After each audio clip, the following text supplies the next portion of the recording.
You argue and include in your definition that algorithms are pushed by profit, and profit is linked to political neutrality on the same level as political bias. This is not a valid definition of political neutrality. The use of profit incentives to create algorithms is a phenomenon and is part of the reason why algorithms are seen as harmful. However, this is completely separate from the issue of political bias and political neutrality, and your points that make use of this section of your definition are irrelevant to the argument at hand. You also compare job discrimination to bias within social media sites. This is a false comparison. Work is closely linked with health and happiness of the individual. Jobs are difficult to get, and they require active participation in order to maintain them, and it is a great risk if such a job is lost. A social media account, on the other hand, is easy to get, they can be flipped between, and one can own a great many of them, and they additionally require no maintenance in order to keep one's ownership of them. Therefore, the differences between job discrimination and bias within social media is too great to warrant this comparison.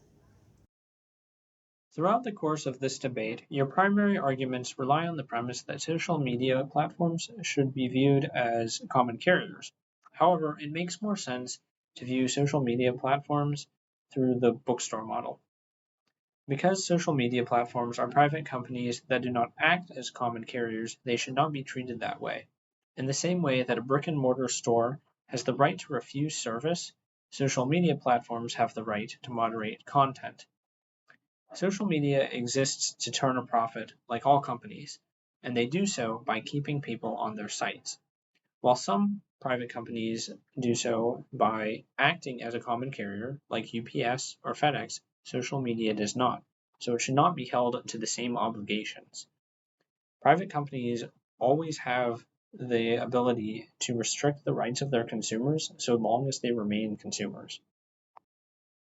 In summary, political neutrality should not be enforced on social media platforms by the government for three main reasons. 1.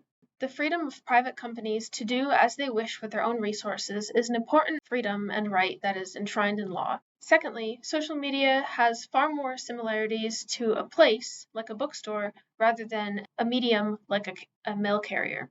Third, political neutrality, for many reasons, is not necessarily a desirable option over what we have now.